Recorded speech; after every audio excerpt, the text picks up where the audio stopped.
cut the shit. This is a movie trivia game show podcast, whatever. So every second not spent playing movie games is a second wasted. Our only rule, you may not say the word Goonies aloud at any point, or you risk losing every point to date. This is our season finale. That means all of our season 3 winners have been invited back to compete for one last game in their choice of any VHS cassette tape on the Filmwar shelf. How exciting. Tonight we have Jordan, who has chosen Jurassic Park. Our season champ, which we will talk about in a moment, probably our 2025 draft champion as well, sitting at the top of the heap. How's it going, Jordan? Oh, going well. Got nothing Tonight, else, sorry. Here's a picks. I wasn't ready. All right, try again. No, don't. No, Go okay, to somebody else. okay. I got nothing. This is a great start. Tonight we have Kyle, who has chosen A Mighty Wind, one I'm not too happy to get off the shelf. Our longest tenured winner. You've been here the whole way. How does it feel? Well, I just keep having nothing else to do, so. And that's why you're sitting at number 2 on our season leaderboard. That's the dedication we need. Tonight we have Chris, who chose Tombstone. You battled your way to 3rd place and 2 wins this year. How do you feel about that? Feel pretty good, and I'm glad to finally be back on the show. Yeah, welcome back. Tonight we have Dalton, who has chosen The Long Kiss Goodnight. Started this season late, but still managed to stay in the conversation. 3 wins. Are you feeling confident tonight, Dalton? Oh, yeah. Confident and cold. Well, you got to be confident to get that Long Kiss He's Goodnight. Ruthless. Tonight we have Amanda Jane Stern, who chose Con Air and is the writer, producer, and actor of Perfectly Good Moment, available right now on Tubi. And tonight we have Julian Seltzer, who also chose Con Air and is the producer, story co-writer of Perfectly Good Moment. Amanda and Julian were our Timor winners this year. You're both playing solo tonight. Do you think that helps you or hurts you? Oh, I don't know. I don't. Julian, what do you think? I'm not sure I'm ready to go solo on this. Oh, I'm ready to be on my own. Julian thinks it's going to work in his favor. I'm very excited to see how you guys can each do. Tonight we have Brantley, who has chosen Barbed Wire, been on the shelf from the very beginning of the show. Researcher for the podcast With Gorley and Rust, you are our last winner of the season, landing in the winner's circle right at the razor's edge. Is this the beginning of the streak, Brantley? Probably not. I lost all confidence as soon as I hopped on here and saw Amanda was playing, and I said, "Oh, I'm done for." So I probably not. Worthy competition. Amanda, Julie, and Brantley all undefeated as of now. Brantley's only played 1. Amanda and Julian have both played 2. So still. Yeah, Brantley and I played each other on deep cuts. Yep. And I got smoked. Okay, I just got lucky with the movies that time. Those were things I really knew. You are being too modest. I don't believe that. That show is very hard.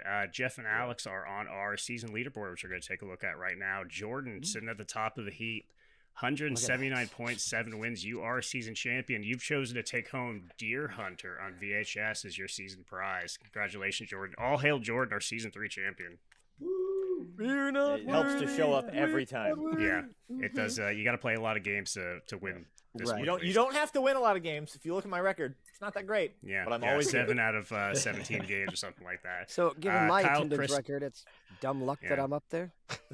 Kyle, Chris, and Dalton, you really were, you were fighting for it. So you got applauded for that. George, 66.0 wins. That was a heartbreaker. I really was hoping he was going to be in this winner's circle too. Amanda, Julian, you're locked at 6th place, tied with since you guys both played 2 team games.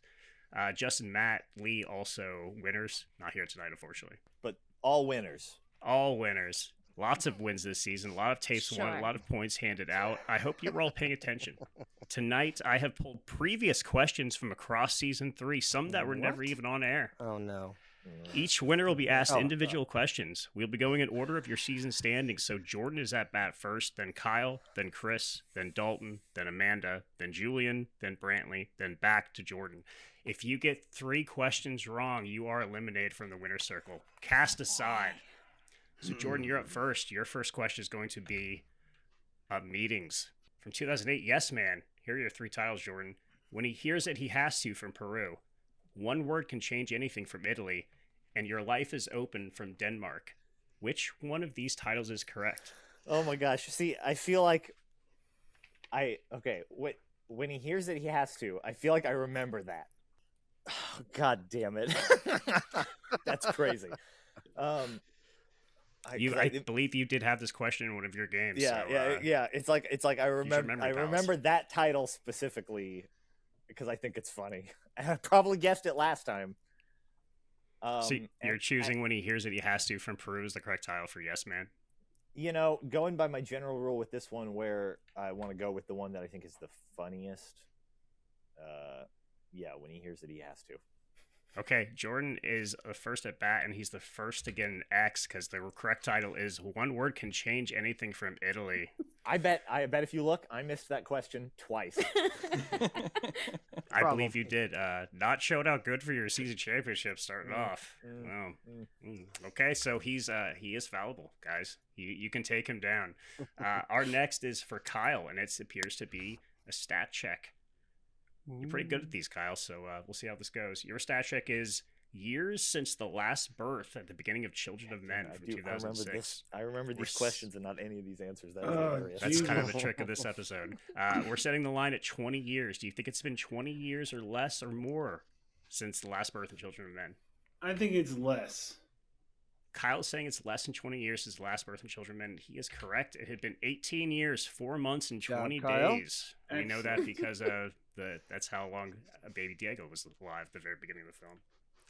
Okay, so Kyle gets through unscathed in this first round. We're moving on to Chris. Your question is a genre feud. You're going to be guessing worldwide box office. Which three of these bank robbery movies made the most money at the worldwide box office, Chris? The Town from 2010. Oh, my Bandit goodness. from 2001. Or Point Break from 1991. I'm right there with you on this one. I think this was even my question when it was on the show last time. Might have been. Oh, my word. It's the winner's circle, baby. Right. Oh, gosh. It was either... Damn it. Point Break. Let's go with Point Break. Chris is saying that Point Break brought in the most money of these three bank robbery movies, and he is wrong. The Town made $154 million. Point Break made 84. Bandits made 68. Chris has got his first strike.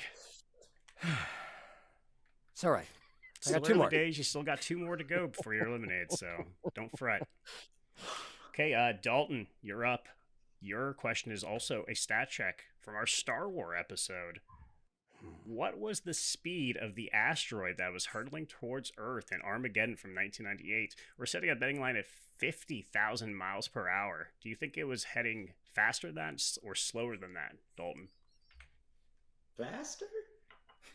Dalton's saying he thinks it was going faster than 50,000 miles per hour. That's how I would have answered that with the question mark. He's not confident, and he was wrong. 22,000 miles per hour that asteroid was speeding towards Earth. We're falling off fast, Dalton. What are we going to do? This might be the shortest episode of Filmwar ever. 10 minutes, it's done. All right, Amanda, you're up. Your question is going to be an impression imposter. This is from a Saturday Night Live episode. One of these gentlemen did not do an impression of Robert De Niro on Saturday Night Live. Norm Macdonald, Sean Penn, John Turturro, John Goodman. 3 of them have done an impression of Robert De Niro on Saturday Night Live. One of them haven't. Which one hasn't? I'm going to Toro. Are you just saying that because he was our house-sitting emergency contact? What? No, I'm trying to go off vibes here.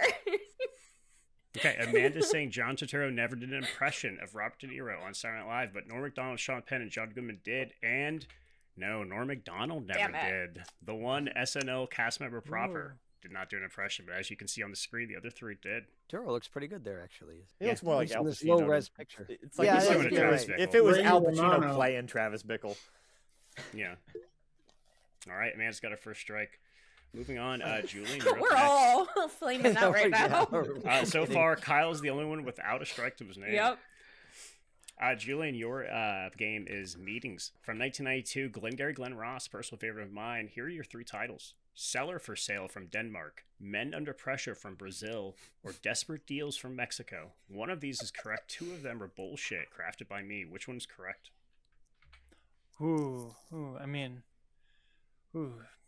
Real titles are for closers here. Let me think. Which one? I'm trying to Always think a be little quizzing. bit like if there's any poetry to like Desperados or something.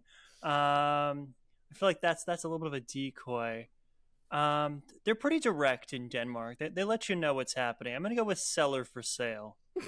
Julian is saying Seller for Sale is the correct title for Glengarry Glen Ross in Denmark, and he comes through unscathed. No strike Uh-oh. for his name. Seller for Sale is the correct title for Glengarry Glen Ross in Denmark. Good job, Julian. So, Kyle and Julian are the only two people that don't have strikes right now. We're going to our last of the first round. That's Brantley. Your game is Genre Feud from our Val Kilmer Memorial episode. You're going to be guessing Letterboxd rating here. The highest average rating scores used on Letterboxd between these three films. All where Val Kilmer played real people in the film. Tombstone from 1993, Alexander from 2004, or Wonderland from 2003. One of these titles has a higher average rating according to used on Letterboxd than the others. Which one is it?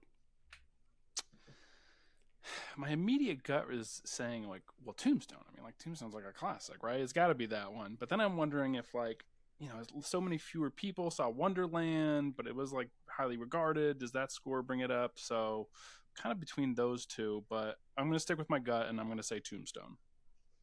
Okay, Brantley's saying Tombstone has the highest average rating according to these three films, and correct. He gets through without a first strike. Only a 3.9. I would be Only shocked if it 3.9. were Alexander. Oh, yeah. That's I'm surprised it's that high as it is.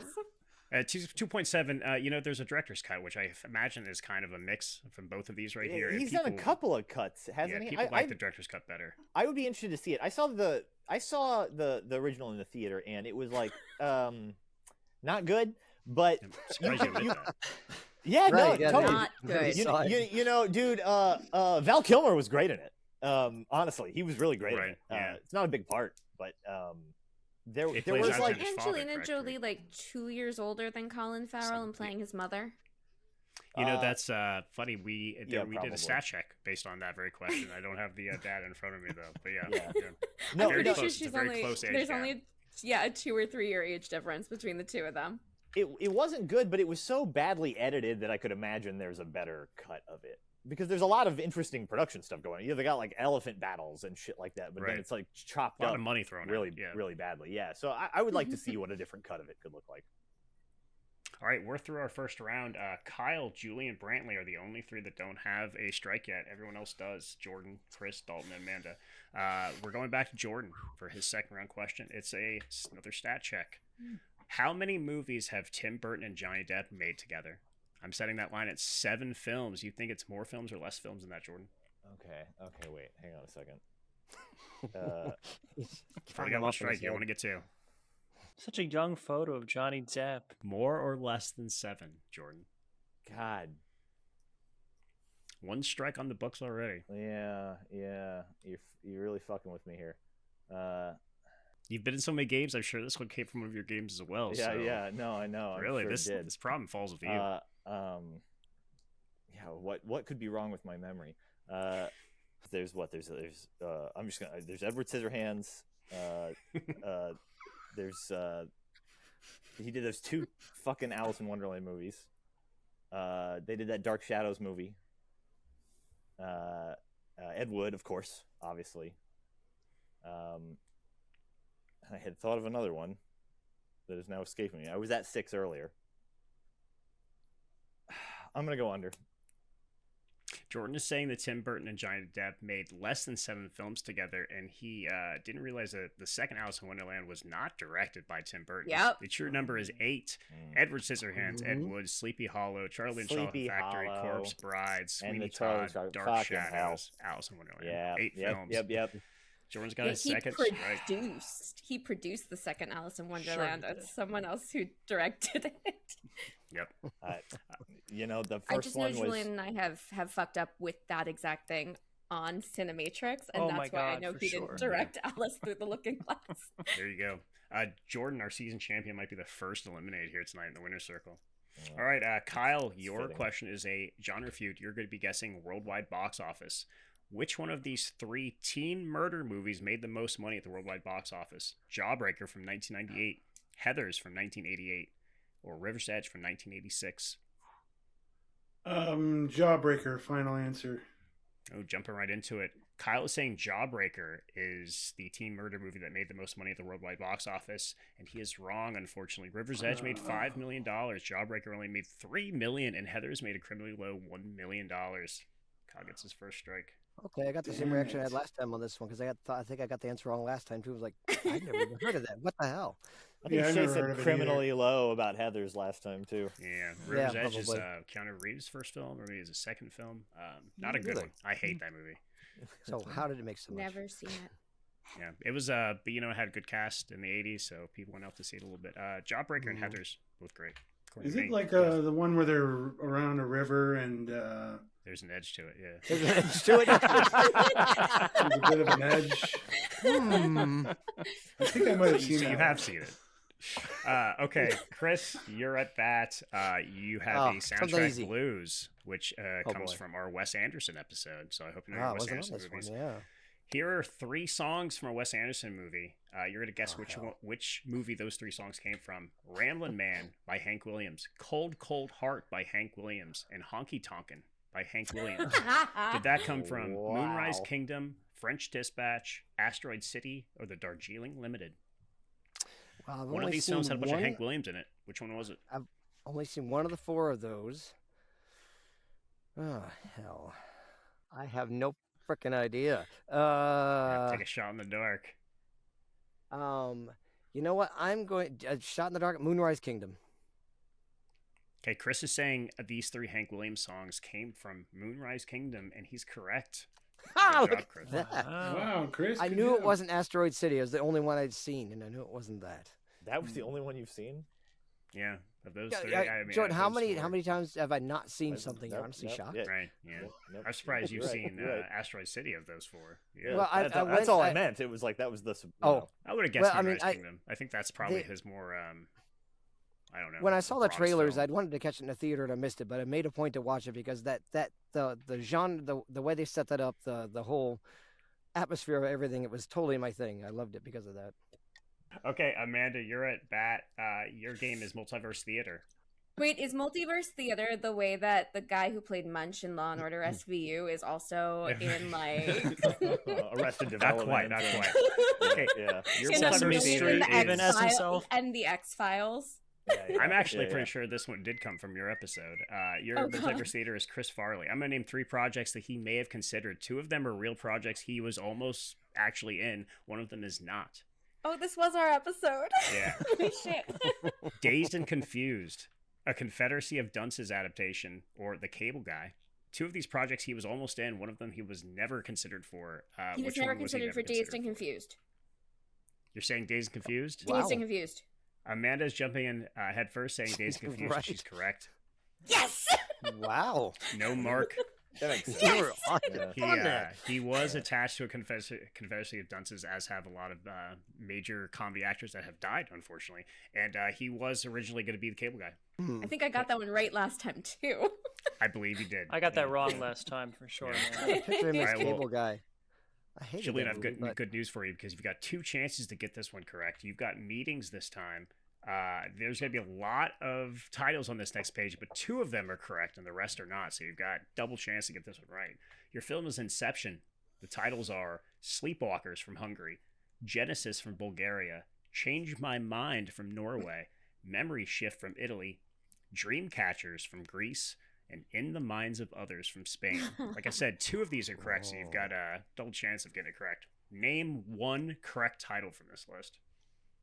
Only one is correct. 2 of them are correct. You only need 2 of them are correct.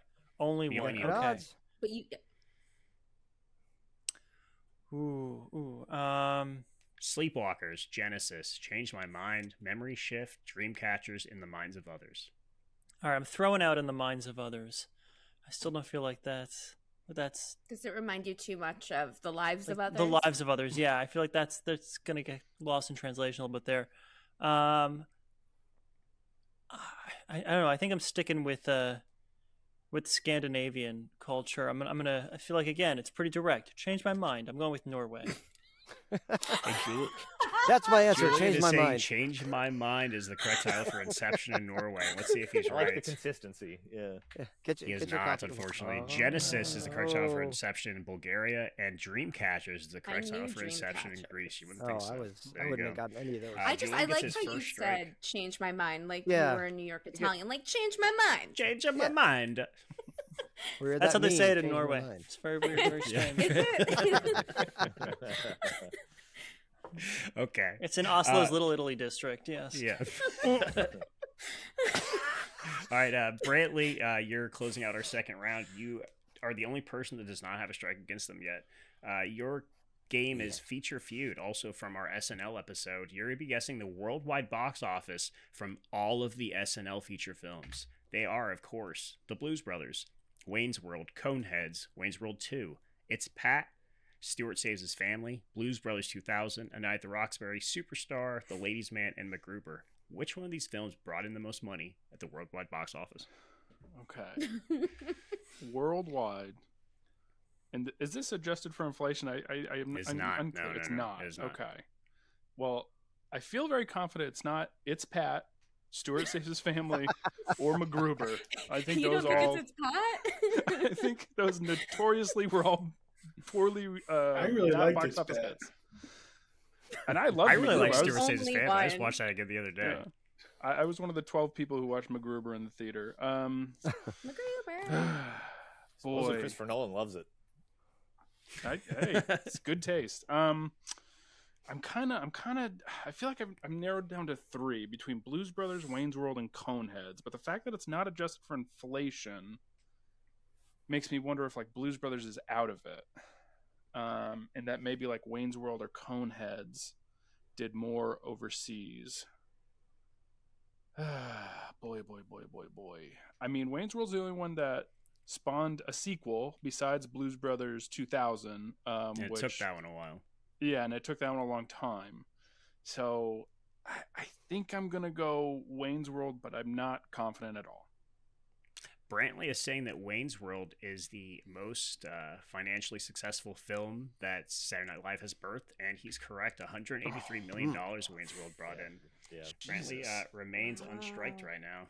That Is was that a the 1 in only 11 question so chance? far where I actually remembered the answer from the Right. previous time. Yeah, It's Pat made a disastrously low $61,000 in the world. That's amazing. No, Out of that's $80 a budget. deservedly low 61,000. Yeah. It's got its A big quality. portion of You that know, was, it's not the was worst the movie. money I spent on it because I think I had it on tape. I felt like I had a really easy question in the first round with Tombstone, but then when I had a 1 in 11 chance on the second question, I don't think it was easy. But you got through it. You're Yes, sitting pretty yeah. right now. Jordan, this may be your last question of the game. Here's hoping. If you get this strike, you will be eliminated. Your Sorry, game is calendar. I didn't mean Feud. that. You'll be guessing the highest letterbox rating for these 3 films from 1992: Toys, Honey, I Blew Up the Kid, and Stay Tuned. Which one of these 3 films has a higher average rating, according to the users on Letterboxd.com, than the others? Be careful now. For season Yeah. champion, there's something that you need to prove here, I imagine. This is boy. I don't remember this question at all from a previous. And also I am genuinely like I have no idea. I don't actually even know what Stay Tuned is. Oh no, that's a shame. It's a fun I'm It's a movie. sorry. lovely, lovely film. It's a fun movie. Yeah. I'm gonna go with Honey, I Blew Up the Kid. There's actually some pretty cool effects in that. Okay. Jordan is saying that Honey, I Blew Up the Kid has the higher average rating according to users on Letterboxd.com, and he is wrong, and Jordan is eliminated from the show. What the hell is Stay Tuned has Tuned? 3.2. I picked the Honey, I Blew Up lowest Kid one. has I 2.5. couldn't have done Yes, you worse. did. Toys has 2.7. So Jordan, unfortunately, you won the season, but you did not win here in the winner's circle. Unfortunately, the you are mighty have eliminated. fallen. As a kid, I would have definitely given the highest rating to Honey, I Blew Up the Kid. I had that you movie hate on. toys. Me too. There's some I pretty have- impressive VFX in Honey, I Blew Up the Kid. Actually, I definitely had that there's some movie on pretty good stuff. VHS. I definitely brought it in, like, for us to watch in school, like when we had a substitute one time. I don't know. I would have given that movie definitely a heart as a kid. Well, so. All 3 of those films are You're making me 5-star feel films better about according my to loss. Letterboxd. So Jordan is out. We're moving on to Kyle. You have 1 strike. Here is your next question. Imitation is the sincerest form of flattery from our Val Kilmer Memorial episode, which means I'm going to give you a character and you must do an impression of that character in order to earn a point. Are you ready for your Val Kilmer role you must do an imitation of? Sure, yeah. Doc Holliday from Tombstone. That movie's coming up a lot tonight. So let's hear it, Kyle. To I get haven't a point, seen it, but I assume it's something What? like... You've not seen? Oh. Hey, look at this cigarette I have. Guys, let's get back to the cowboy ranch before the bad guys come. I'm going to have to count that as a strike, unfortunately, Kyle. That is not a line from the movie, nor a very good impression of the man. That was a deleted scene. I'll bet it's accurate, though. Main line, yeah, could've been good? feature-length You film could've and just coughed only. and pretend that you were coughing up blood, Yeah. and then you'd be Doc Holliday. Just pretend you got tuberculosis and it's Yeah. good. That's my plan B. You just like swill some whiskey and then cough and pretend there's blood. I don't need to I've pretend. got 2 guns, one for each of you. Kyle, you still Kyle, only got 2 strikes, so you've still got you one sh- chance to keep playing. So You should Alright. watch Tombstone. It actually is a really good movie. It is good. Tombstone is fantastic. That's definitely one you need to see before your time on this earth ends. Okay. Not that it's not that came out as a threat. It was not a threat. Yet. All It right, was a Chris. very Ringo threat. Yeah. Is there something I don't know about Peace, being love. the first one eliminated that I need to know? All right, Chris, you're up. You get a stat check. Oh boy. Your stat check is how many fucks are there in Wolf of Wall Oh, Street? my How many times word. they say the word fuck aloud in Wolf of Wall Street? I'm setting that number at 500, which is a huge number. Do you think it's more or less than 500 fucks in Wolf of Wall Street? I got this one wrong last time, but I don't remember which way my fucks went. Was I too fucking high or was I fucking low? And I don't fucking remember. For a Chris second, it smokes a sounded like lot you were of going to go weed. into an Afro Man song. Yeah. Oh my god, I know I got this one wrong. Let's go higher. Chris is saying there are more than 500 fucks said aloud in Wolf of Wall Street, and he's correct. No strike for you this round, sir. fucking knew it. Good job. No fucking way. Yeah, Oh, it's a yeah, lot of fucking fucks. way. Chris, this is the most I've heard you swear since I've known you. I have my It's moments. probably in the entire history of the show. This is the most Yeah, you've said it. yeah, I was Because gonna even say when that we too. played Probably. the I- first time, I don't think you said that much. I usually try Usually to. the kids to- are around. Yeah, my kids are. I also try to avoid it in general, but there Yeah. are times. And they're are they right on the other side of your camera right now, listening to every word you Yeah, say? right. Yeah, no, actually they're upstairs reading with mom, so it's all good. That's Good, what you good. think. Right. All right, Dalton, are you ready? You're up next. All You right. have a meetings ahead of you, baby, from our Star Wars episode. From 1979, Moonraker. Here are 3 titles for you. 007 Moon Rascal from Brazil. 007 Fights in Space from Brazil. 007 Against the Rocket of Death from Brazil. One of Brazil. these is correct. The other 2 are bullshit. Which one is correct? I really hope it's Megan Rascal, but I don't think it is. That's the only one that would work with the theme song. Hmm. But did they change the theme song, like the lyrics in the theme song for other countries? I'm sure they don't, but Yeah. but Moonraker is one where the theme song is Moonraker. So I've been listening to a lot of Bond theme songs lately. Sing the it theme for us, song please, is Jordan. Moonraker. No, I can't. What? That's Transpose really basic. I Moonraker can't with do Moon that. Rascal and sing it for us, please. No, for some reason, I'm trying to think of it, and Goldfinger is in my head instead of Moonraker. It's not even the same singer. So Say that one's in my head too for whatever reason. yeah, Dalton, your old buddy Jordan's helping you out by giving you some time to think. Which one do you think this is?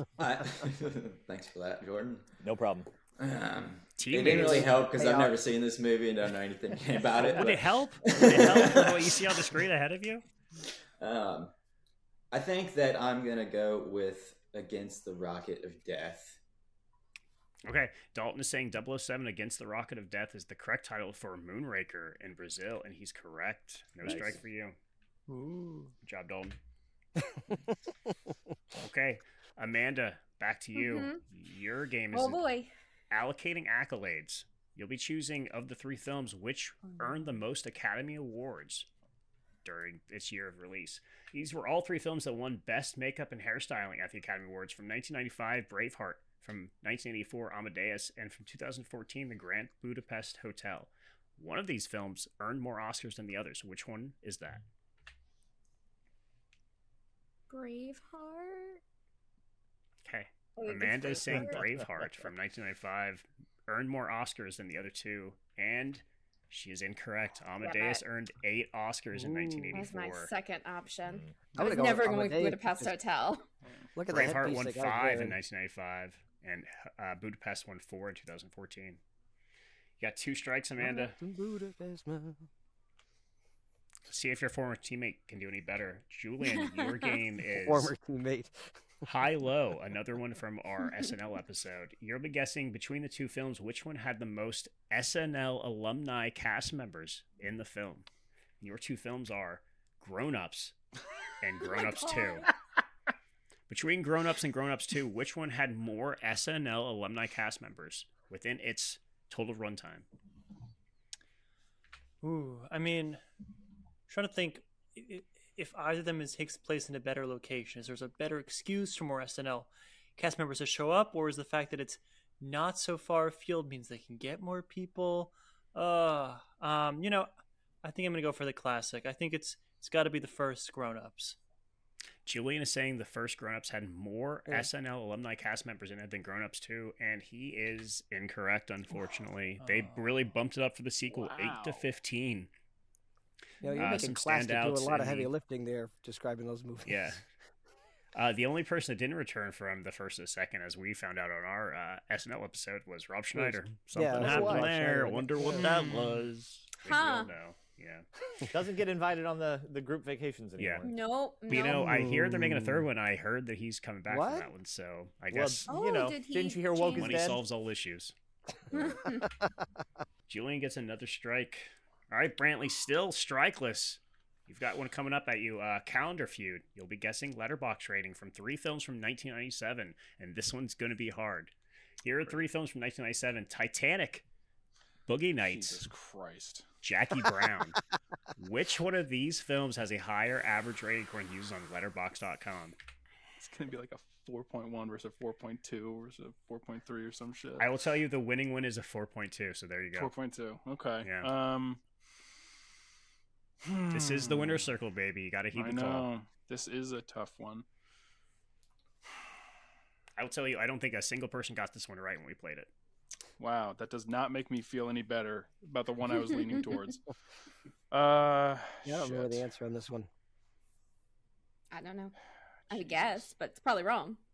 Yeah, well, I had an immediate thought, like which one I think maybe, but Jesus They're Christ. What's the all theme of the 3 show? have an argument for why they should be the top. Yeah. So no one got it right before, which makes me think maybe the one I was discarding should be the one I should lean towards. Remember, go with your heart. Boy, I know. No, you know what? I'm gonna change. I'm gonna go with Titanic. I'm gonna think that, you know, film bros look back on it with like, oh shit, they really did a bunch of really great technical shit, and I'm gonna give it like a good rating. And then Boogie Nights, which was what I was thinking originally, it just edges it out. So you're saying Titanic had the highest I'm average rating? saying I'm going against what I originally thought. I'm going Titanic. Yes. Great. Brantley's saying Titanic had the highest average rating according to users on Letterboxd of these 3 films, and you should have went with your gut because it was God Boogie damn Nights 4.2. Even Jackie Brown edged out Titanic with 3.9 to Titanic's 3.8. Yeah. All right. Unfortunate. I should have gone with my gut. Whoever said follow your In heart, I case of should have Boogie done Nights, it was me. That In is case of a, Boogie Nights, that's the maybe key not to your the gut, show. but in the same general Yeah, region. follow your heart. Yeah. Always follow your heart in the show. That's what you want to do. Yeah, all Okay, right. Brantley's got his first strike. We're going back to Kyle. Kyle's starting the round since Jordan has been eliminated. You have a meetings from our Val Kilmer episode. Here are 3 titles for True Romance from 1993. Boy Meets Girl, Boy Buys Gun from Thailand. Love at Oh my First God. Shot from Portugal. Or Point Blank Love from Chile. Which one of these titles is correct? You will be Let's go eliminated with- if you get this wrong, so be careful. Oh shit! No pressure. It all comes down to this for you and your season. Love at First Shot. Kyle is saying that Love at First Shot is the correct title for True Romance in Portugal, and he is incorrect. Point Oh, Blank Love rats. is the correct title for True Romance in Chile. Dang. Another one off the books. One of our mainstays, Kyle. Unfortunately, you're out of the winner's circle as of now. It's okay, Kyle. Join the winners losers circle. All right, we drinking? I am. Yeah, have a drink, take a load off. Your time here is done. All right. See you at the Sounds good. draft. Does that mean I can really go?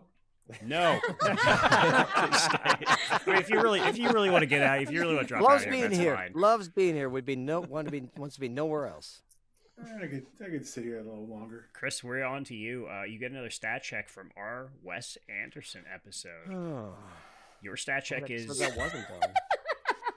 I how love the many sigh. how many unforced errors did Richie Tenenbaum commit in his last ever pro tennis game? I'm setting that line at 70 unforced errors. Do you think he made more or less? 70 is a big number. And I don't even know what the hell an unenforced error is, but I'm going to go with less. Chris is saying it was less than 70 unforced errors Royal Tenenbaums committed by Richie Tenenbaums, and the answer is 72. Chris gets his second strike. What is an unforced error? He's playing tennis. It's when you do something that you mess up something and nobody forced you to do it. All right, Dalton, you're up. You've only got one strike, so you got still had two ahead of you. You've got one coming from Soundtrack Blues. From Danny Elfman, one of these films was not a score that he composed. The other two were Notorious from 2009, Hulk from 2003, and A Beautiful Day in the Neighborhood from 2019. One of these was not a score that he produced. Which one was it, Dalton? Wow, I have no idea. Let's go with A Beautiful Day in the Neighborhood. Dalton is saying A Beautiful Day in the Neighborhood was not composed by Danny Elfman, and he's correct. Oh, cool. That was composed by Nate Heller. Good job, Dalton. Still only one strike on the board, even with Brantley as of now. All right, Amanda, you're back up. Another one from our SNL episode, Sunday Morning. I'm going to name an SNL cast member and 6 films that they were in after they left the show. You're going to guess which one made the most money worldwide. Mm-hmm. Our actor is Chris Kattan, and the 6 films are Nancy Drew, Undercover Brother, House on Haunted Hill, Oh, God. Monkey Bone, Corky Romano, and Food Fight. A lot of great films he made after he left the halls of SNL. We all love Chris Kattan. We We're all love huge Chris fans Kattan of here. Chris I know he's Kattan. listening. Yeah, absolutely. Which one of these films made the most money He never misses an episode. worldwide Yeah, that's box office, Amanda? If you get this one wrong, you are I know. I'm joining eliminated. Jordan and Kyle. It's a horror movie. It's got Jeffrey Rush. It's a remake of a 59 movie that I do love. I've never seen the remake, but it is also a horror movie. House on Haunted Hill. Amanda is saying House on Haunted Hill is It's a the horror film that had movie. the People highest still talk worldwide box about it. office. She's correct. $65 million. Yes! That movie. Wow. Good job. Yes. Still alive. Really skirting Oh. elimination there. Good job. Honestly, the others no one talks about, and I knew Nancy Drew was a flop. Yeah, And still again, made his House third on most Haunt- amount of money. Right, but House on Haunted Hill is a remake of a Vincent Price movie, and it Mhm. also starred Jeffrey Rush. Yeah, it has a pretty good cast. The with it, kids too. Yeah. love Jeffrey Rush. You're right, Amanda. He was in the Pirates of the Caribbean movies. And then probably kind of around the same time as that. So that Yeah, kids actually exactly. No, probably this would have were been like, like, yeah, I think love this was Jeffrey Rush. 99. And then the Yeah, rest it's were- 90. It's the late 90s because it's right around the same time as the Haunting remake as well, which is Yes, a remake yep. of The Haunting, which is both the Hill House story, but I guess they couldn't have called that Haunting of Hill House because House on Haunted Hill had already Also come out, came which out. has Already had it. nothing to do with Hill House. Now, the best film on here is Monkey Bone, and I will fight anyone that says differently. Okay, Julian, you're also facing elimination here. Your Ooh, game is not genre sudden fear. death. You'll be guessing the worldwide box office of these 3 Liam Neeson movies from 2014. Non-Stop from 2014, Taken 3 from 2014, A Walk Among the Tombstones from 2014, otherwise known the Year of Neeson. Which You one don't of these pronounce films it- made the most money? Are two I of those t- the I same pronounce it. director? Take 3 in. Take 3 in. Yeah. Is it? Take- Isn't Is that, is that, is Non-Stop that, is that in also the Taken Mithrigan director? universe? I Yes, don't it's know. in the Mithrigan universe. Oh. And the 5 cream. Oh, yes, yes. So, I mean, it could be your last question, so take a thinker. okay, considering I've never heard of A Walk Among the Tombstones, that's getting eliminated. You know, he has a special set of skills. I gotta go with Talk 3 in. Top 3 in. Julian is saying take 3 in. Had the highest worldwide box office, and he survives elimination. $326 million that movie brought in. Good call. on Walk $223 Among the million Tombstones. for Nonstop, and 59 for Walk Among Tombstones. Just which I like in have the heard of. movie, I get saved by Liam Neeson. Yep, there you But go. then Now, did he the have a big special question set of really is skills in which the third letter one? will be the 4? Maybe Is that. there a fourth? But which letter will Oh. be the Oh, when they do It's it? got to be the. Yeah, it's got to be the A. Teforkin. Be the, Yeah, be the Teforkin. A. Yeah. All right, there you go. Yeah. But Teforkin. Can't wait Teforkin to has see such a that. nice ring. Teforkin. All right, Yeah, Teforkin. Julian survived elimination. Brantley, you're back on the bat. Your game is The Imposter. Here are 3 actors from a film. You're going to guess which one wasn't in the film. The other 2 actually were. From Airplane 2, the sequel, from 1982. Rip Torn, Leonard Nimoy, and Pat Sajak. 2 of these actors were actually in the film. The third was not. Tell me which one was not. I know the answer to this one. I don't think I've ever seen Airplane 2, Oh. which is not good. I mean, I love the original. Second one's got its moments. I could see all 3 of these easily being in it. Two of them were, you know, difficult. so- Yeah, I know. I'm going to say Rip Torn, and I'm just not going to think about it. Okay, Brantley is saying that Rip Torn was not in Airplane 2, the sequel. Leonard Nimoy was not in Airplane 2, the sequel. Brantley gets his But second William strike. Shatner was. Yeah, wrong Star Trek guy. Okay. William Shatner Yeah. was, yes. I watched both those movies religiously when I was a child. Okay, we have 2 people eliminated. Dalton still only has 1 strike. Chris, Amanda, What? Julie, and Brantley all facing elimination this round. Mhm. We're starting with Chris. Your game is Another Meetings. From 1973, The Sting. Here are 3 titles for you. Fixing the Deal from Japan. Bluffing from Romania. Or The Long Play from Hungary. 2 of these titles are bullshit. One of them is correct. Tell me which one is correct. Oh, those all work so well.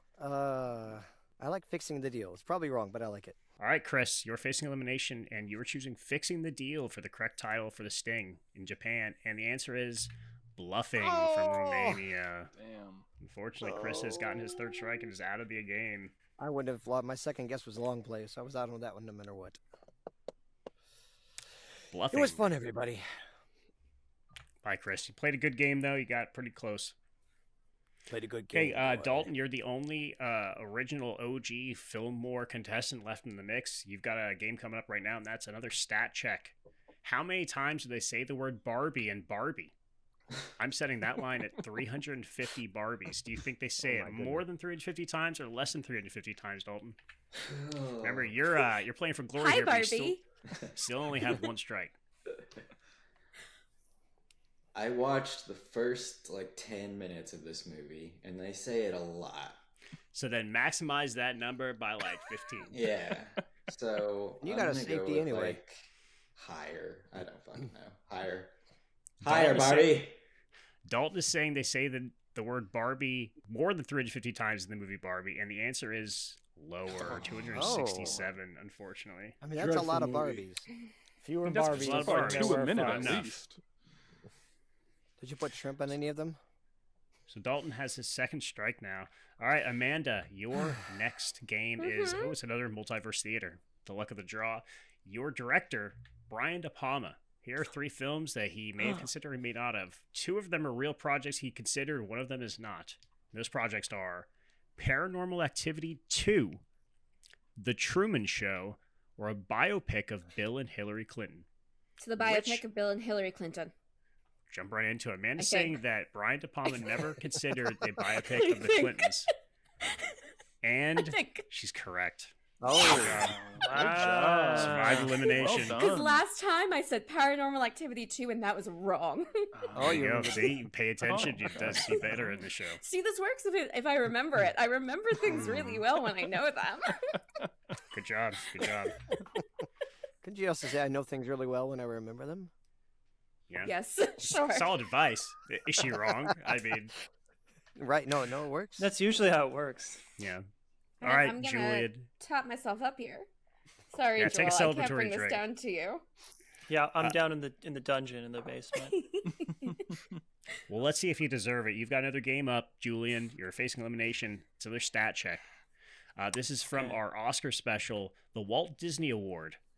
Do you think that Walt Disney was nominated by the Academy Awards more than 30 times in his career or less than 30 times in his career? I mean, I feel like a lot of his nominations come from shorts. And there's got to be like 20 years in a row where like he's getting nominations for shorts. I don't believe that back then you could only be nominated in one category. Even as a producer, I think you can still be nominated as more than one. I'm going to say it's more because I know he's like one of the most nominated people in history. I think it's more. He is the most nominated person in the Academy Awards history, and it was more. 59 nominations Walt Disney got throughout his career. Wow. Good job, Julian. Survived elimination again. I guess he did pretty well, huh? Yeah. It's He's on the okay. name for This himself. Disney guy. There's something to He did that. okay. I've heard of him, so yeah. He was going places. Okay, next one's to you, Brantley. You get a soundtrack blues. I'm going to name a composer and 3 films. 2 of them are films that they actually composed. One of them is not. Your composer is Trent Reznor and Atticus Ross. Your films are Ex Machina from 2014, Soul from 2020, and Patriots Day from 2016. They actually composed the soundtracks for 2 of these films, but not the third. Which is that third? Jesus. Jesus my guess Christ. would be- I was Yeah, Brantley, dreading you're getting getting some any. hard ones here today. I was dreading getting any soundtrackers because like music is just like not my forte at all. Jesus Christ, I could see That's not any of nothing. these. I know. Oh They've man, The composed answer a is lot of the one they soundtracks. didn't do. I know. Right.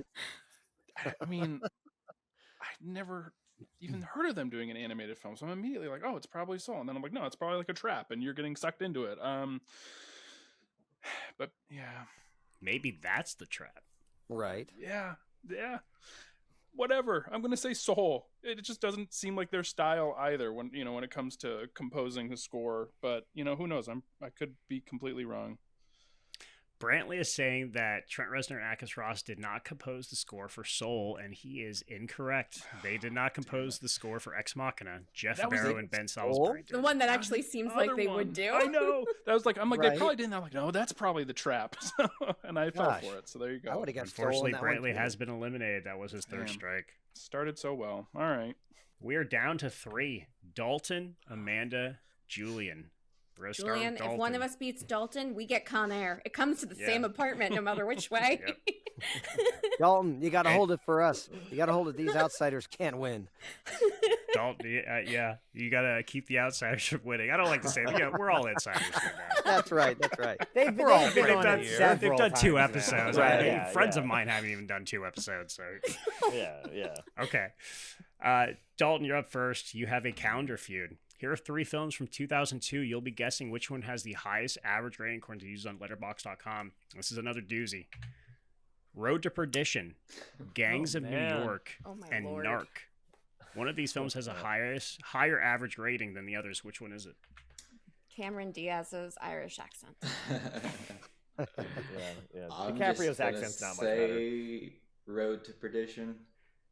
Dalton is saying Road to Perdition had the highest average rating according to the user on Letterboxd.com of these 3 films, and he's correct. He survives Wow. elimination. That's Road to Perdition fun. had 3.8, Gangs of New York had 3.7, and Narc had 3.5. Good job, Dalton. I may need to watch Staying Road to alive. All right, Amanda, you're up. Yours is a high versus low. We'll be guessing of the 3 films which one also had the highest average rating. These are 3 Tim Burton Christmas movies. Batman Returns from 1992, The Nightmare Before Christmas from 1993, and Edward Scissorhands from 1990. Which one had the highest average rating according to users on Letterboxd.com?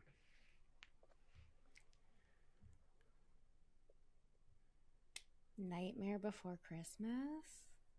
That's Amanda got is people saying- really obsessed with that.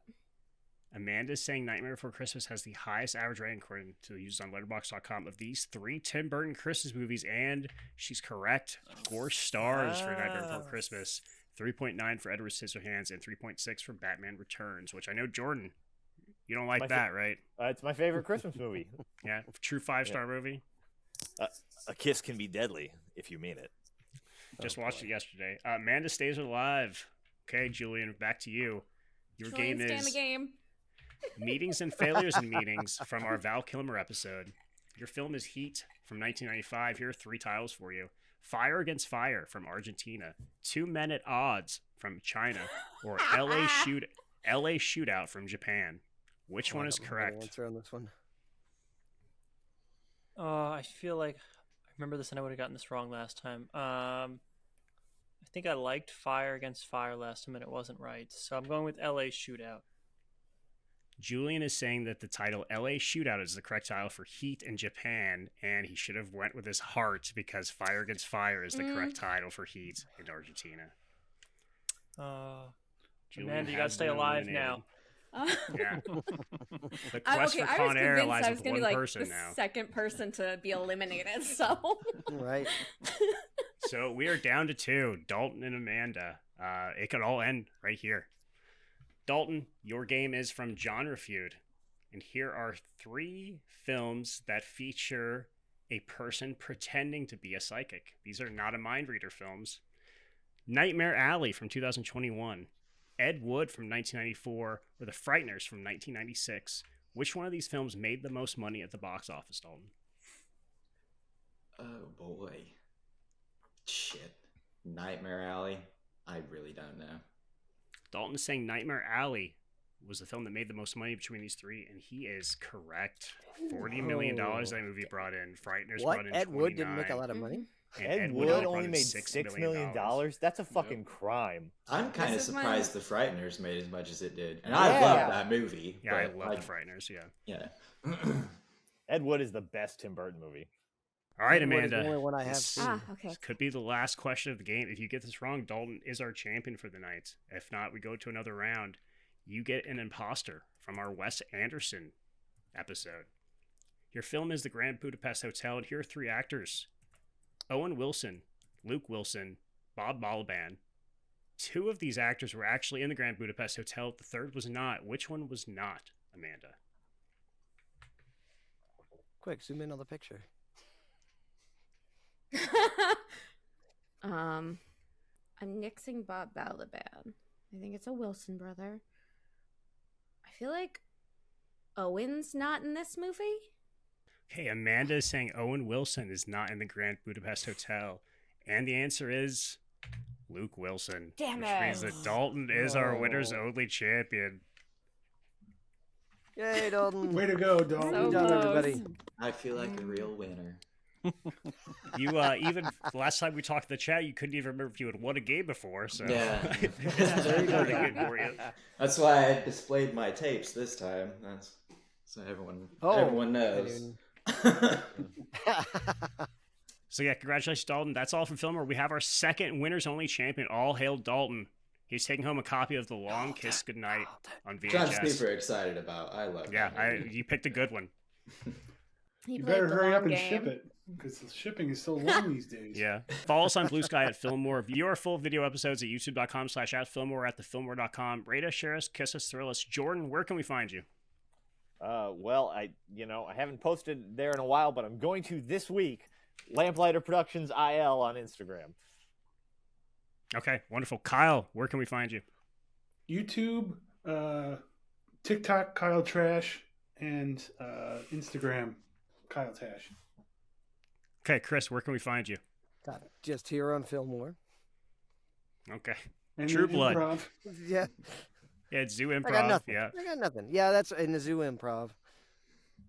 Thanks for wearing the Santa hat and getting in the mood for this one. That's Dalton, right. where can we find you? Just check out the Lamplighter stuff. Same thing. Okay, very cool. Amanda, where can we find you? You can find me on Bluesky and Instagram at Amanda Jane Stern, on Letterboxd at Witchy Wanderer, and you can watch Perfectly Good Moment. Please watch it on Tubi. It's a good film. You should check it out. Tubi. Julian, where can we find you? You can find me at Blue Sky or Instagram at Julian Seltzer. And yes, please check out Perfectly Good Moment. It's on Tubi for free with ads, and you can also rent it on Amazon. Either way, whatever's easier for you. Yeah, seriously, go check out that film. And Brantley, where can we find you? You can find me on Instagram. I think it's Brantley.Palmer. It's either that or just Brantley Palmer. And that's where you'll find me most of the time. You gotta online. search for it. Yeah. We will return in January with our 2026 movie draft, so be on the lookout for that. Until then, any last words? Goofy was Mickey Mouse's dog. Goofy did have knees, right? All right, Godspeed.